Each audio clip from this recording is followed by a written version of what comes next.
벌써 우리 예수님의 제자를 더듬어 보는데 9번째입니다. 9번째 사람인 알페오의 아들인 야고보의 이야기입니다.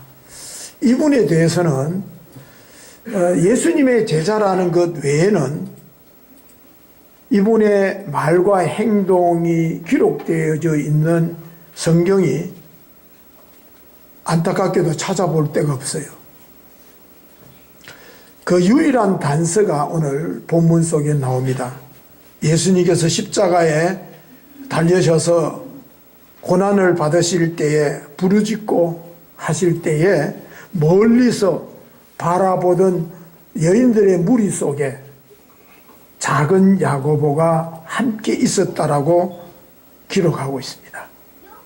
멀리서 바라보는 여자들도 있는데 그 중에 막달라 마리아와 작은 야고보와 요셉의 어머니 마리아와 또 살로메가 있었으니 라는 게 40절의 말씀입니다. 그러니까 야고보에 대한 유일한 정보는 작은이라는 형용사를 갖고 있는 야고보입니다. 근데 하필이면 왜 야고보를 작은 야고보라고 이 마태는 기록하고 있느냐입니다. 성경에는 야고보라는 이름이 몇 군데 나옵니다. 예수님께서 제자로 여기셨던 분들이 바로 베드로와 야고보와 요한입니다. 특별히 이 세 사람은 예수님의 제자라고 합니다. 근데 그때 나오는 야고보는 성경에서는 요한의 형제 세베대의 아들 야고보입니다. 요한과 이 세베대 야고보는 두 형제인데, 그래서 이거는 세베대의 아들이고, 오늘 우리가 묵상하고자 하는 사람은 알페오의 아들입니다. 그리고 또 성경에는 예수님의 바로 밑에 동생이 이름이 야고보입니다. 그는 예수님이 살아생전에는 예수님을 따르지 않다가 형님이 돌아가시고 부활하신 사건 이후에 이 동생 야고보가 예수님의 제자가 됩니다. 그리고는 기록에 의하면은 예루살렘 초대교회의 교부로서 혁혁한 공적을 이루고 야고보서를 기록을 하게 됩니다. 마지막으로 오늘 본문에 나오는 마가가 작은 야고보라 불렀던 바로 이 알페오의 아들 야고보입니다. 그런데 이 마가는 왜 작다고 야고보를 말을 했을까? 두 가지입니다. 하나는 예수님의 12제자 중에 야고보라는 이름이 두 사람이 있다 보니까 아마 야고보가 두 명이 있다 보니 한 사람은 나이가 많고 한 사람은 나이가 적고, 또는 한 사람은 키가 크고 한 사람은 키가 작았기 때문에, 그래서 이 알페오의 아들 야고보는 키가 적든지 나이가 적든지 해서 구별하기 위해서 작은 야고보라고 하지 않았을까. 자, 그렇게 해석을 하니까 좀 궁색한 것 같아요. 왜냐하면은 이 야고보는 다른데 전혀 그의 지위와 그의 영향력과 그의 행적과 그의 말이 전혀 안 나온다라는 거예요. 그럼에도 불구하고 예수님께서 이 작은 야고보를 제자로 삼으셨고, 이 야고보는 제자로서의 사명을 충실히 감당을 했다라는 것입니다. 그래서 오늘 우리 가운데 나는 작다라고 스스로 느끼는 사람, 나는 왜 이리 작을까? 또는 나는 왜 크게 하나님 앞에 쓰임받지 못할까? 나는 왜 맨날 이렇게 부족할까? 나도 좀 이렇게 좀 앞에 나섰으면 좋겠는데 왜 내 인생이 이렇게 그럴까? 답답하게 여기시는 분들에게 참 위로가 되는 말씀이 안 되겠나? 왜냐하면은 작고 부족하더라도 하나님 앞에 쓰임받는 귀한 종이 될 수 있다는 것을 오늘 이 본문을 통해서 우리가 고백할 수 있기 때문입니다. 자, 그렇다면은 작고 부족하더라도 쓰임받기 위해서는 우리가 해야 할 일이 있어요. 어떻게 해야 되는가? 첫 번째로 보면은 작더라도 성숙한 사람이 되면 됩니다. 성숙한 사람이 되면. 여러분들이 축구에 보면은 아주 그 세계적인 축구 영웅들이 좀 있었는데 유일하게 닉네임이 붙어 있는 두 분이 있습니다. 한 분은 두 분 다 남미에, 한 사람은 아르헨티나고 한 사람은 브라질입니다. 아르헨티나의 마라도나는 축구 천재라고 사람들이 불러줍니다. 그분은 키는 작지만은 환상적인 개인기로 월드컵의 우승을 이끄는 주역이 되고 그때 당시에 최고의 선수로 찬사를 받았던 사람이 바로 마라도나입니다. 그래서 마라도나를 축구의 천재라고 합니다. 축구 천재 마라도나라고 그럽니다. 근데 이 마라도나가 왜 축구 천재 마라도나로 했을까? 그는 아주 기술력과 또 이 축구의 모든 것은 잘 갖추었지만은 뭔가 부족하다라는 거예요. 거기에 비해서 동일하게 남미의 브라질 펠레는 그분 앞에 붙여지는 이름이 축구 황제라고 이야기를 합니다. 그 말은 뭐냐면은 축구 황제라는 말은 축구도 잘했지만은 그분의 인품이라든지 인격이 성숙했다라는 거예요. 그래서 펠레를 축구 황제라고 부르는입니다. 자, 그렇다면 우리가 머무러야 될 곳이 어디일 것 같습니까? 노력해서 마라도나에 머무느냐 아니면은 펠레까지 우리의 삶이 이어져 가느냐 중요합니다. 펠레와 마라도나의 차이점은 성숙의 차이였습니다. 자, 그렇다면은 성숙이라는 또 뭐냐는 거죠. 성숙이니 뭐냐? 이 성숙하다라는 말은 그가 가지고 있는 지식과 그가 가지고 있는 모든 것에 플러스 희생과 그것을 가지고 섬기고 그것을 가지고 겸손하게 여길 때에 그 사람 참 성숙한 사람이라고 말을 합니다. 즉 말하자면 희생과 겸손과 섬김이 없으면은 절대로 그 사람을 성숙한 사람이라고 하지 않습니다. 그래서 우리가 교회를 아무리 오래 다녀도 성숙한 교인이다, 성숙한 목사다라고 듣는 것은 쉽지 않습니다. 여러분들이 건물을 지을 때에 처음에는 기초를 만들기 위해서는 필수가 철근이 들어갑니다. 그리고는 콘크리트가 부어집니다. 그것이 잘 되어져야 기초가 됩니다. 근데 그것이 철근이 드러나거나 그래서는 안 되죠. 철근 위에 시멘트가 부어지고 채워지고 바르고 또 거기에 때로 따라서는 칠을 하기도 하고 도배를 하기도 합니다. 그런데 마지막까지 이 철근이 드러난다? 그것은 완성된 건물이 아닙니다. 사람도 마찬가지인 것 같아요.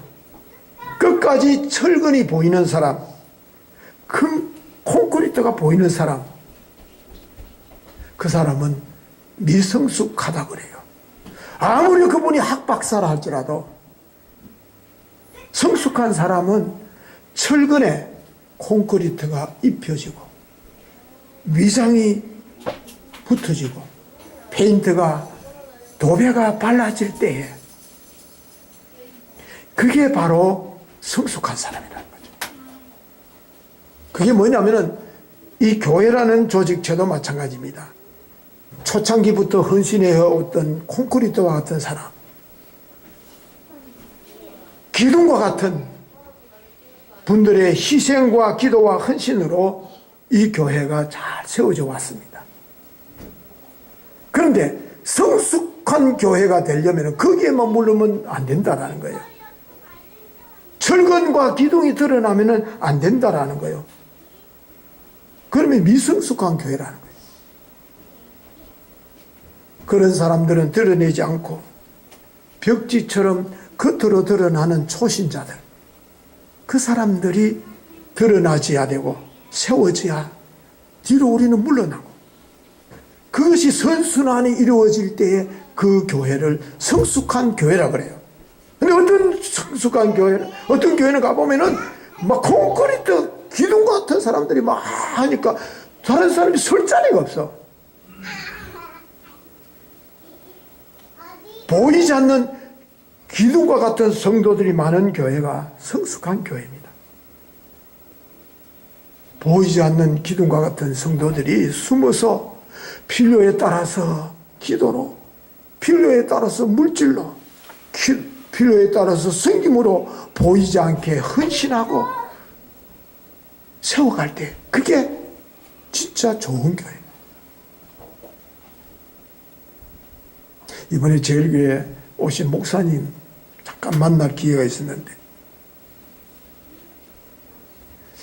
제일교회가 그냥 제일교회 아니라는 거예요. 역사만 깊은 교회가 아니라는 거예요. 숨은 기둥과 같은 교회. 재정부에 와가지고 재정이 요즘 뭐 사정이 어떠냐 한마디 물어보고 간대요. 그 다음 몇 주일 지나고 나면은 그냥 5억 무명으로 헌금이 올라온다는 거예요. 여러분들, 역사와 전통이 있는 교회들 뭔가 달라서 다르더라는 거예요. 그만큼 숨은 기둥들이 많다라는 거예요. 위기 때마다 기도로 떠받들어주고, 헌신으로 버팀목이 되어주고, 물질로 떠받들어주고, 그렇게 되더라는 거예요. 여러분들 미국 남부전쟁, 유명한 전쟁을 알지요? 남부전쟁은 어떻게 보면은 노예 해방전쟁이잖아요.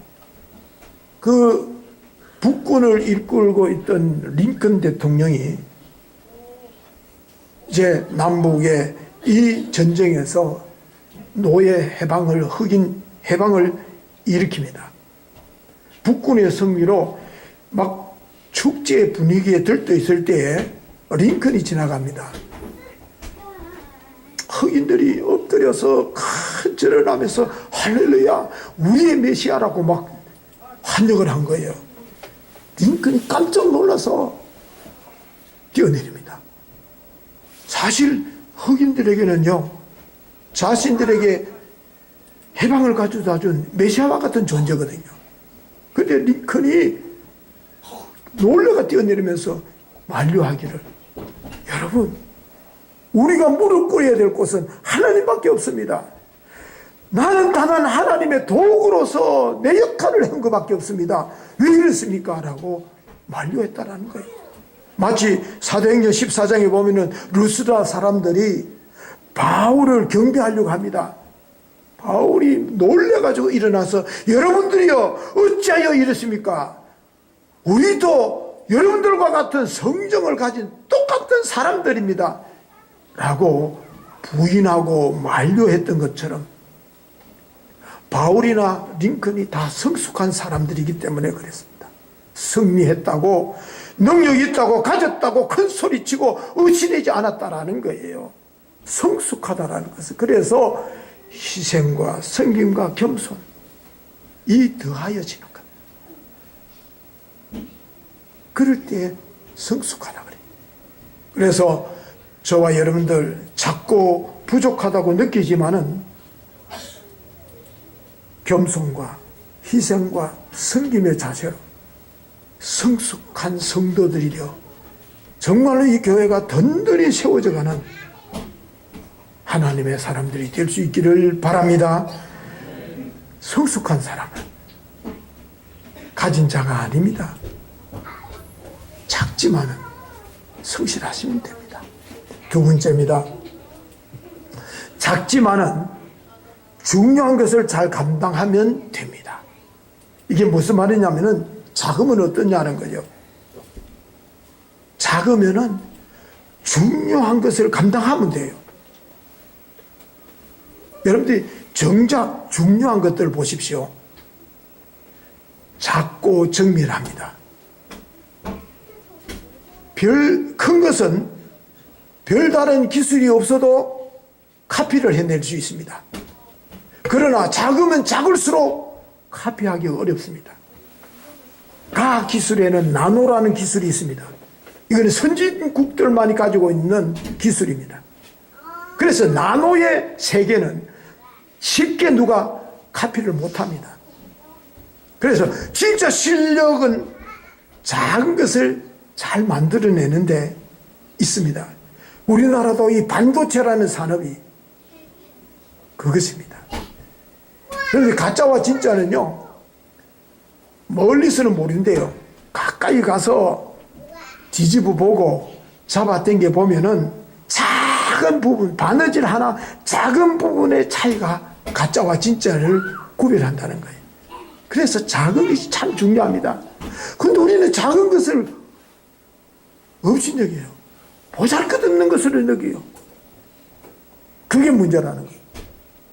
그래서 예수님께서도 지극히 작은 자에게 충성된 자가 큰 일을 할 수 있는 것이지, 지극히 작은 것에 불의한 자는 큰 것에도 불의하다라는 거예요. 작은 일을 시켜도 충성하지 못한 사람이 큰 일을 어떻게 충성하겠느냐? 아니라는 거예요. 그래서 여러분들, 인류가 되기 위해서는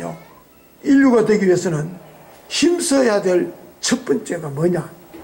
힘써야 될 첫 번째가 작은 것을 철저하게 해내는 거예요. 학교에서 학생들이 공부 잘할 때 기초를 잘 닦아라. 기초가 뭐냐? 이게 작은 것이라도 할지라도 이게 잘 닦여져야 그 다음에 나머지 거기에다가 빌딩을 세울 수도 있다라는 거예요.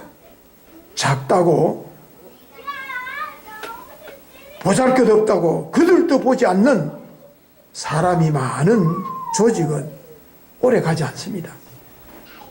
개미 군단처럼 보이지 않는 곳에서 자신의 일처럼 묵묵히 해내는 헌신자들이 있는 조직은 든든히 서가게 되어 있습니다. 링컨의 이야기 하나를 더 한다면은, 링컨의 그 사진이 한 번은 자기 아들과 자기는 의자에 앉아있고 아들은 그 옆에 서서 있는 사진이 이렇게 신문에 기사에 실렸다 그래요.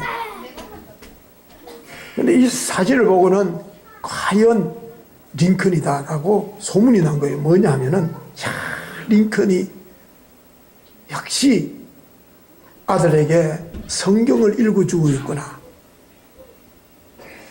왜냐하면 그 분위기가 큰 성경책 같은 책을 들고 아들 옆에서 귀를 기울이고 있는 그런 분위기였다고 그래요. 근데 이 기사를, 신문을 보고는 링컨이 기자회견을 한 거예요. 오해하지 말라고. 이 큰 책은 성경책이 아니라 사진첩입니다.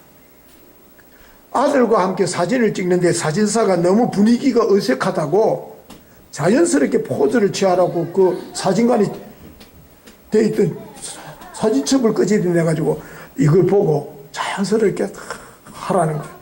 그래서 찍은 것이라는 거예요. 그래서 찍은 것인데 아니라는 거예요. 그만큼 링컨은 저것까지 해도 정직하려고 했다는 거예요. 이게 링컨이었다. 작은 일에 최선을 다하고 작은 것까지도 정직하려 했기 때문에 미국민들의 가장 존경받는 대통령이 된 거예요. 그러므로 여러분들이 지극히 작은 일에 충성하는 것, 작은 것에도 정직하게 자기를 철저히 해가는 것, 이게 중요합니다. 그럴 때에 내가 맡아야 할 사명이 무엇인지 감당해야 간다는 거예요. 지극히 작은 일이 그래서 큰 일의 원동력입니다. 작으면 어떻습니까? 보잘것 없으면 어떠냐라는 거죠. 저와 여러분들에게 주어진 일들이 예수 믿기 전에는 이게 내 일이고 내 삶이었는데 예수를 제대로 만나고 나니까 내 일이 아니고 내 삶이 아니고 내 인생이 아니라는 것을 고백한 사람들이 저와 여러분들이 아닙니까? 그렇다면 여러분들이 하고 있는 직장이나 어디에서나 무슨 일이 주어지든지 그게 여러분들의 일이 아니라 누구의 일입니까? 하나님의 일입니다. 하나님의 일이라면 최선을 다하고 충성을 다할 때 그 인생이 되는 축복이 되는 역사가 일어나는 거예요. 그렇기 때문에 작은 것을 소중하게 여기십시오. 그럴 때 교회는 희망이 있는 거예요. 세 번째입니다. 작더라도 쓰임받는 인생이 되십시오. 쓰임받는 인생이 되자. 크고 작은 게 무슨 상관이 있습니까? 하나님께서 쓰시겠다 하면은 그 영광스러운 게 어디 있습니까?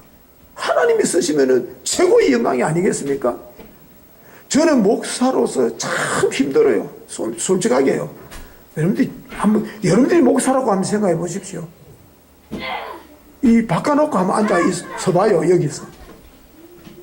100사람의 생각이 다 달라요. 어떻게 맞춰가요? 그런데 이 일이 누구의 일이다? 하나님의 일이라고 하니까 포기하고 양보하고 그럼 내가 할게요. 내가 할게요.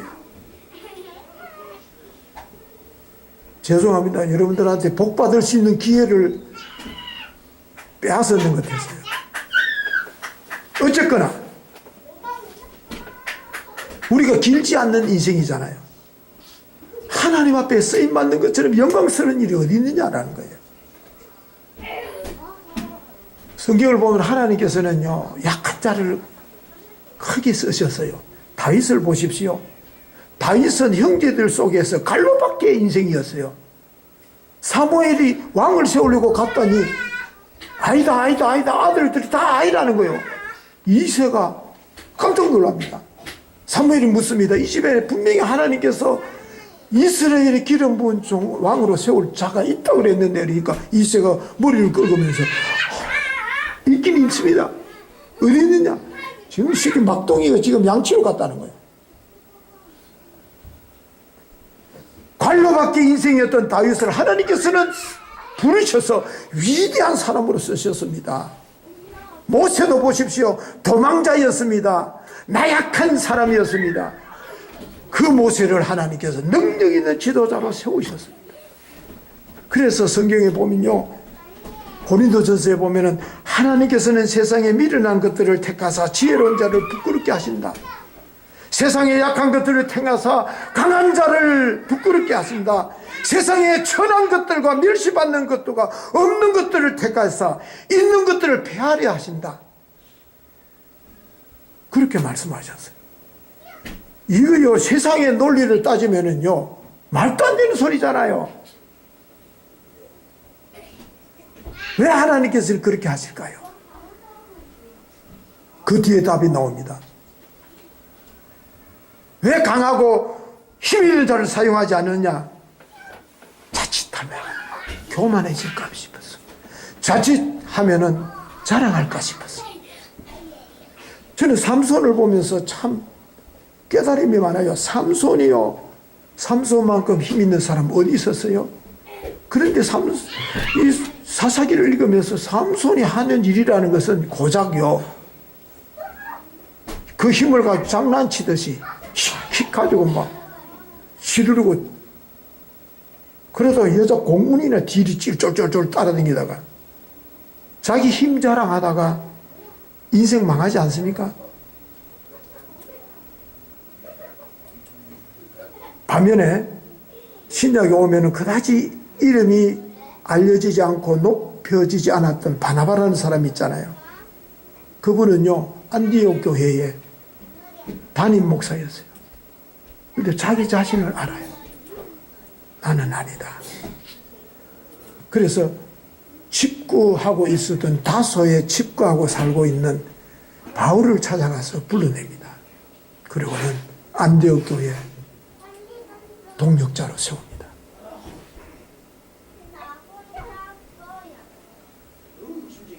바나바는요, 능력도 지위도 그에게는 어떤 특수성도 없습니다.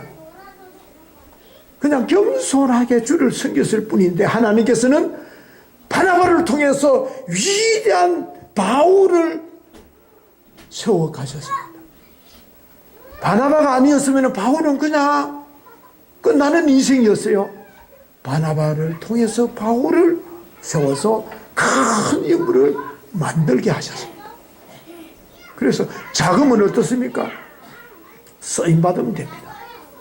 그러므로 우리가 기도할 때 하나님 부족하지만 저를 많이 써주세요. 하나님 나를 사용해 주세요. 그 기도가 어떻게 하면 안 할까? 우리도 이제 정책 공동체 목사님 지금 미리 나한테 와가 내 내년 안 합니다. 그럼 제가 알아서 하죠. 저 성질을 알잖아요. 저 안 한다 하면 한 번 딱 이야기가 안 되면 그렇죠. 저는 안 합니다. 여러분들 집안에 가면은 요즘은 잘 없어요. 옛날에는 집에 가면 딱 거실이 딱 찬장이 있어요. 찬장 속에 쓰지도 않는 그릇들, 1년에 한두 번 쓰는 그릇들 다 진열해 놓잖아요. 막 그릇이랄지라도 더 많이 쓰임받는 그릇 얼마나 좋습니까? 꼭 금그릇이어야 됩니까? 매일 쓰는 걸레처럼 하나님께 쓰임받는 걸레가 얼마나 좋겠어요. 하나님께서 쓰신다면. 그런데 우리는 자꾸만 유혹받기를 귀한 금그릇에만 신경을 씁니다. 그 애를 쓴다라는 거예요. 약해도 쓰임받을 수 있습니다. 쓰임받지 못하는 인생이 얼마나 험한지 모릅니다. 하나님께서는 금그릇, 은그릇이 되려고 애를 쓰지 말라는 거예요. 그래서 금그릇, 은그릇이 되려고 힘쓰는 자를 하나님 안 쓰십니다. 겸손한 자를 쓰신다.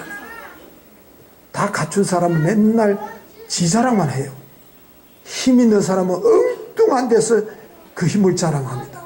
하나님께서는 우리 모든 것을, 우리가 갖춘 것을, 그리고 나서 하나님 우리 쓰시느냐? 아니에요. 부족한 대로 부르다가 또 채우고. 제가 목회를 돌아보면서 왜 내가 처음부터 어머니 말씀 듣고 산기도 하고 능력 있게 가서 신학교 가서 막 했으면 좋겠다 싶어. 저는 안 갔다가 하다가. 그런데 제가 돌이켜보니까 부족했는데 그때마다 하나님 채우시고 또 채우시고 또 함께 하셔서 좀 쓸만하니까 이제는 제가 이제 끝나게 됐어요.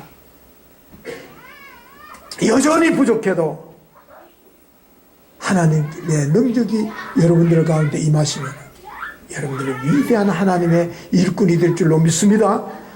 우리가 약할 그때가 하나님의 은혜의 때라는 것, 내가 부족할 그때가 하나님의 은혜의 때라는 것 기억하십시오. 우리가 약해지는 것을 부끄러워해서는 안 됩니다. 없는 게 부끄러운 게 아니에요. 약간의 불편할 뿐이에요.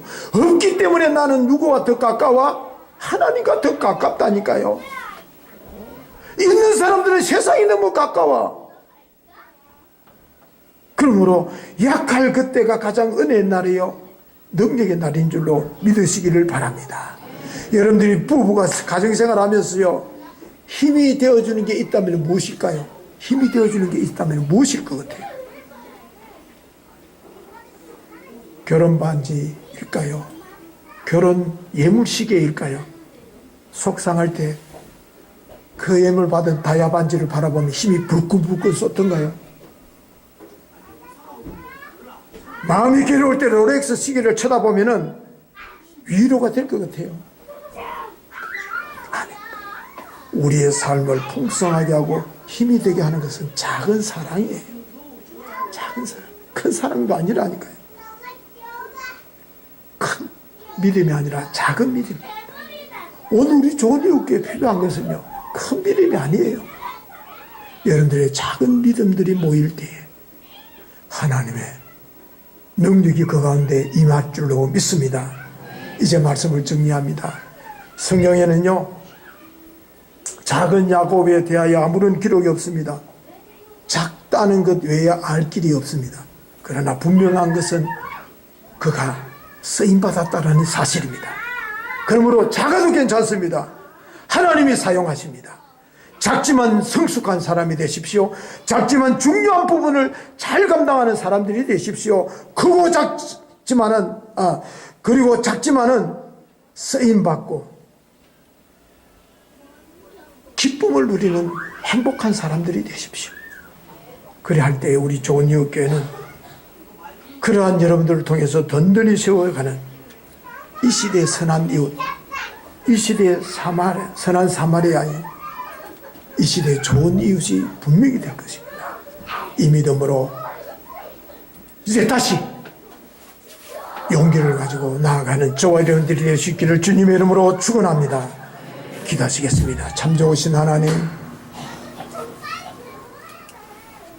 주께 쓰임받는 성숙한 그리스도인,